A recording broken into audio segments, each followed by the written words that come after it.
At Dell Diamond in Round Rock, Texas, and we are set for Event 7. It is Hulk Hands presented by a Mayhem Athlete. Thanks so much for being with us, everybody. I'm Sean Woodland with former Affiliate Cup champ Adrian Conway, and Kiki Dixon is down on the field. And Adrian, tight race on top of the overall standings for the women, and it is delivering as promised. It is delivering as promised. Listen, we've been battling the weather, but these women have been battling each other event by event. It is close at the very top with Tia Claire Toomey, 5 points still ahead of Laura Horvath.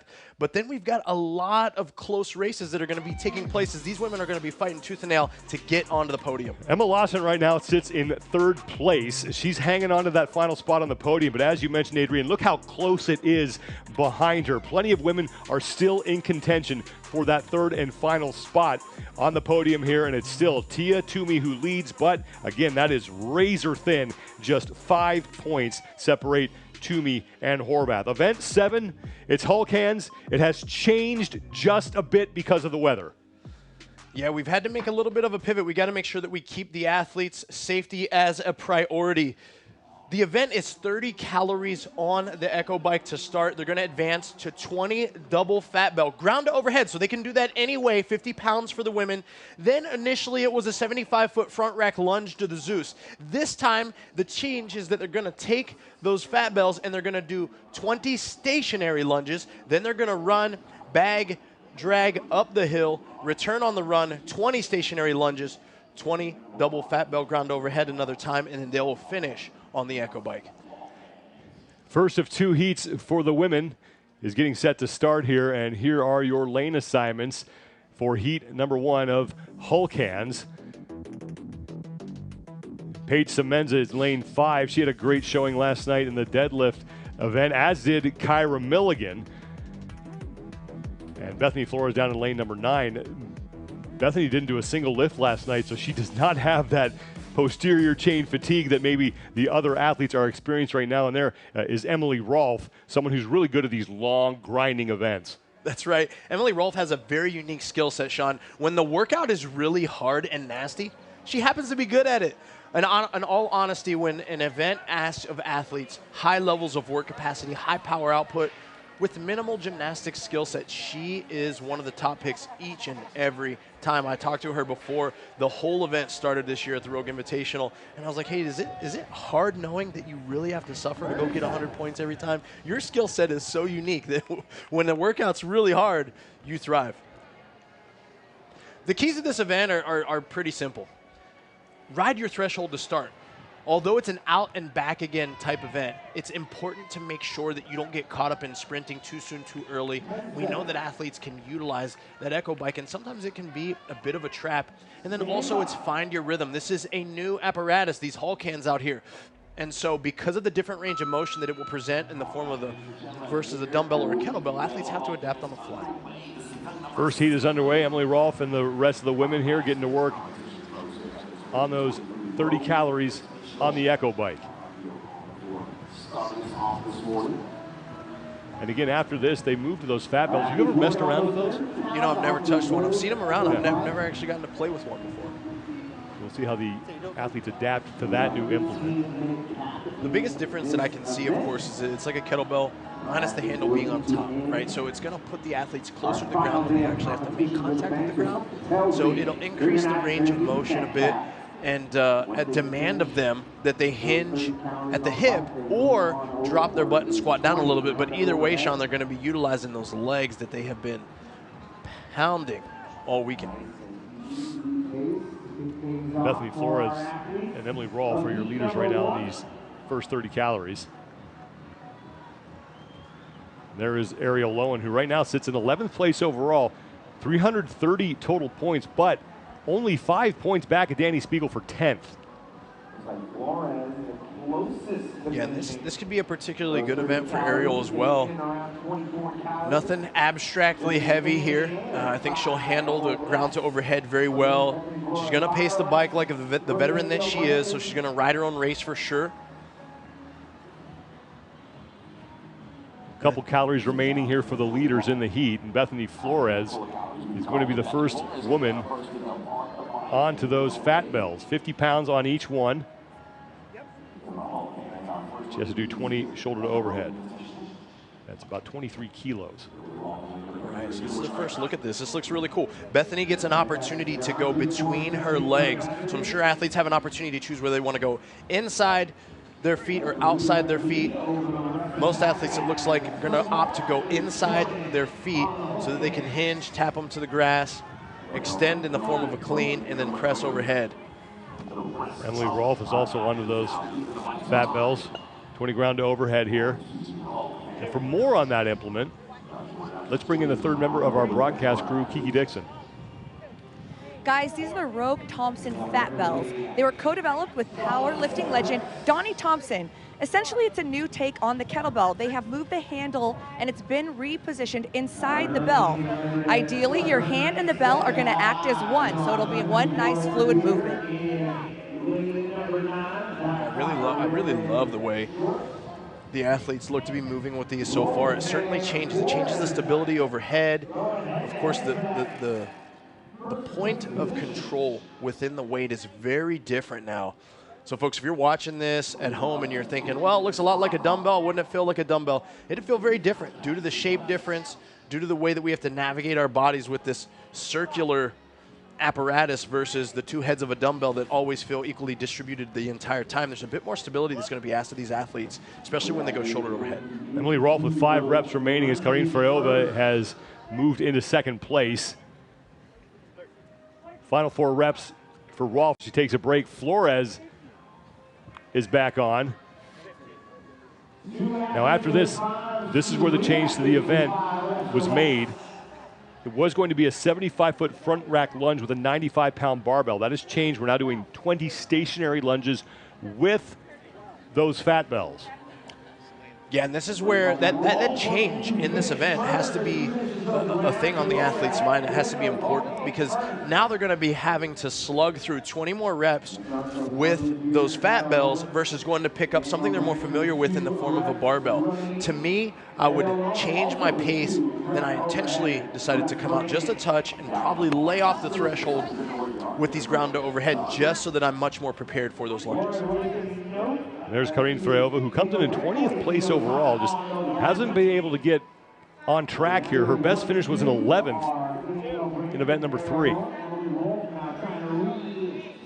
Danielle Brandon is now on to the reverse lunges. And she's got those things in a great position here. Sean, she went very smoothly through the ground overhead and immediately got to work. There's no hesitating happening for her at all on these lunges. She looks very comfortable. Torso's remaining very upright as she finds herself stepping back to pull herself forward. 20 reps here, alternating legs. At the 70 rep mark is when they will take off on the run. And there goes Danielle Brandon.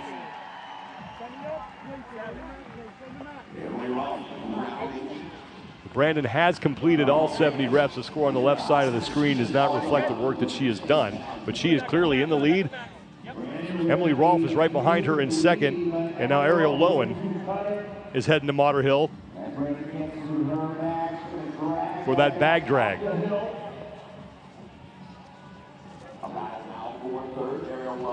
And these athletes aren't just battling the weight of that bag, Sean. We know that because we've been battling these implements or the weather all weekend. The hill's a little slick. They've got to be mindful of their footing. Got to find the best posture that's going to help them get up the hill, and of course that bag as well. Brandon and Rolfe, the only 2 athletes on the bag drag, as here comes Ariel Lowen. You think about the movements that they're coming off of just executing right. Echo bike, filling the legs with a ton of blood, a lot of lactate, getting that burning sensation. Then they have to go ground overhead, a little bit more of a hinge. But they just came off of a lunge, and now anyone that's ever dragged anything backwards knows that when you pull something backwards, those quads get blown up. So they are certainly in the middle of a grind, as I'm sure Danielle Brandon is very happy to be at the top of the hill. Brandon is now done, and she is heading back for now 20 more reverse lunges with those fat bells. Danielle Brandon, 13th place overall. Her best finish was a 5th in the duel, and now Emily Rolfe will be the second woman on her second and final set of lunges. And this is where it was really important for Danielle to find a rhythm. She now is touching these fat bells for the second time, having a better familiarity with exactly how to execute them. She's going to know how to get them from ground to overhead. And now for these final 20, these reps are important. She's got to be able to hold Emily Rolfe off and, of course, be able to, excuse me, they're going to get to the lunges first, but she's got to be able to hold Rolfe off so that she has some time as an advantage when she gets to the bike. Some rain starting to come down a little bit here at Dell Diamond as Emily Rolfe and Danielle Brandon are working through their second and final set of those reverse lunges, 50 pounds in each hand, about 23 kilos. And that bag that they dragged was 100 pounds. Some of the athletes having a tough time getting up that hill, and you can see the rain really starting to come down here at Dell Diamond Stadium.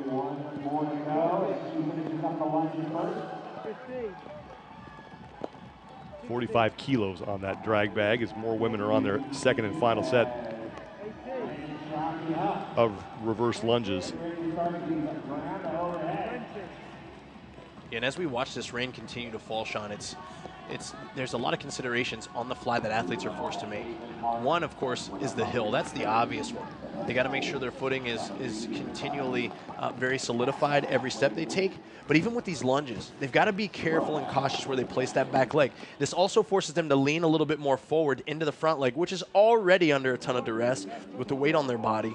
And then we talk about grip when it comes to these ground overhead. The inside, those handles are getting a little wet, and these athletes are going to continue to chalk the best that they can to keep that solid grip on the fat bells, but they're battling the elements out there as much as they're battling this event as well. Emily Rolfe and Danielle Brandon are tied for the lead right now at 66 reps apiece. Ariel Lowen sits in second, followed by Bethany Flores and Karine Freyova in fifth. Saw Rolfe taking a look to her left to see what Brandon was doing as Brandon continues to work through her final set of that ground to overhead.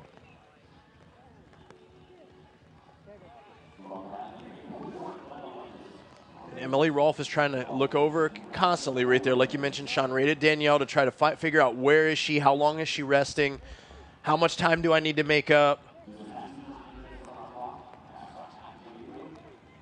Brandon continuing to work. Now takes another break. Emily Rolfe, she's back to work as Rolfe and Brandon continue to trade the lead here in this first of two heats for the women. Seventh event of the competition. There will be 9 total for the individual athletes. Now Danielle Brandon back in front. And you wonder, Sean, from an athlete mentality, Emily Rolfe knows she can make some money on that Echo bike. She has a unique ability to put out a lot of power. She's a taller athlete. She can spin those pedals quickly with a lot of aggression. She could be game in this clean and jerk portion just so that she knows she gives herself an opportunity to go get it on the bike.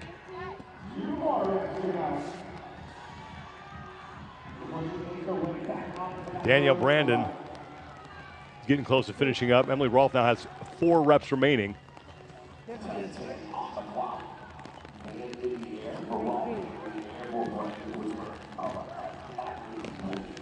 Brandon is on her final rep, and she is done. All right, here we go. The race is going to get exciting. Danielle has got to go. Be aggressive early, create a rhythm, get the watts going, because here comes Emily Rolfe, and she's not going to hold back at all.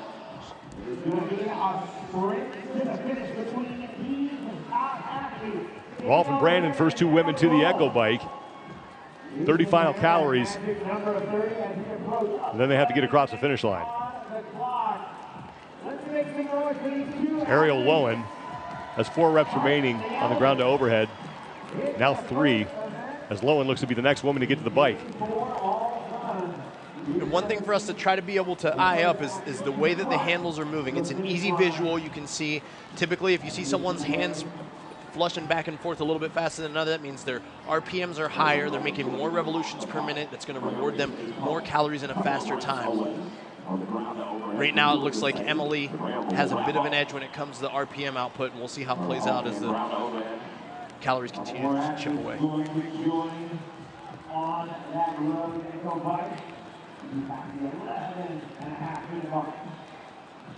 At the 112 rep mark, they will be done as Ariel Lowen, competing in her home state, is now onto the bike in that white top. and brown pants. Emily Rolfe has about a calorie lead right now on Brandon. She has 9 to go. As Emily Rolfe looking to set the early time to beat here in the first of these 2 heats in event 7. Yeah, and she clearly attacked this in a great way in regards to pacing. She got on just a few seconds after Danielle Brandon, so Brandon had the lead early on the Echo bike. Emily closed the gap and to finish with speed. And Rolfe is done, and she is across the finish line, and Emily Rolfe will take heat number 1. Danielle Brandon looking to be the next woman to finish.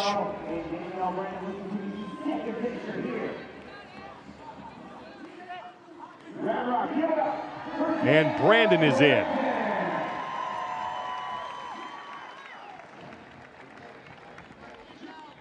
You can see the rain really starting to come down now. 18-minute time cap in this event. Ariel Lowen through 100 of the 111 scored repetitions now in this event. She has 10 calories to go. Bethany Flores sits in 4th, followed by Karine Freyova. Yeah, and a lot of times the goal here as an athlete is to get to the bike back, of course, as quickly as you can. But when you hop on, when you know you got something in front of you like 30 full calories, you don't want to just start off sprinting immediately when you get back on there. You want to start off at a pace with urgency, but you also want to think, I'm gonna just steadily build the watts the closer that I get to my target goal. That way you don't start too fast and burn out through the finish. And then we had a race between Flores and Lowen as Freyova is across the finish line as well. We'll have to wait for the official time between Flores and Lowen. That was close, but it is really coming down here in Austin, Texas.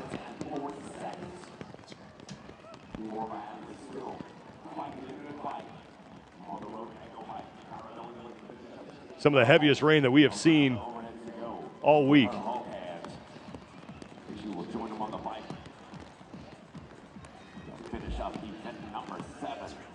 There is Paige Semenza.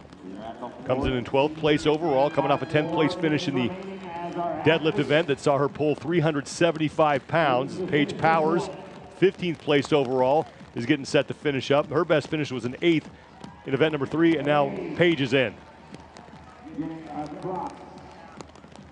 I don't think they're mad about it. I don't think they're mad about getting dumped on at this point of the event, right? Like, hey, if it was there affecting their drag and their fat bell execution, I totally understand. But as they finish on the Echo bike, it looks fun. Shelby Neal is off and in.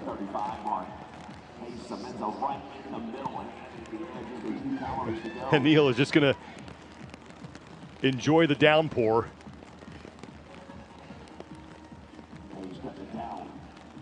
Yeah, man, it'll, if nothing, this is going to be one for the memory books for all of these women that are finishing this event out there in the downpour. Semenza is across. Elena Caratala is in. At least Kyra Milligan is the last athlete out on the field here. She's got 3 minutes to go before she will get time capped.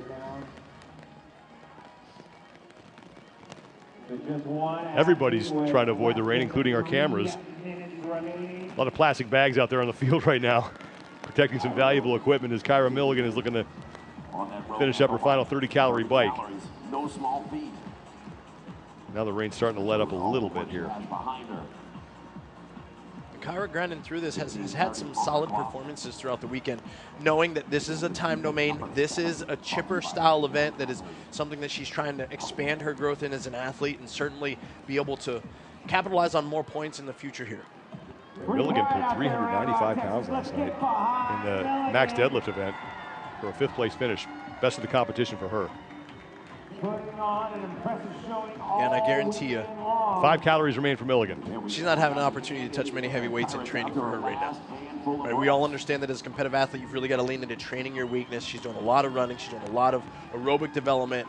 A lot of stuff that's going to help her prepare for moments just like this. And now Kyra Milligan will close out heat number 1. But it's Emily Rolfe who sets the top time unofficially at 12 minutes and 16 seconds.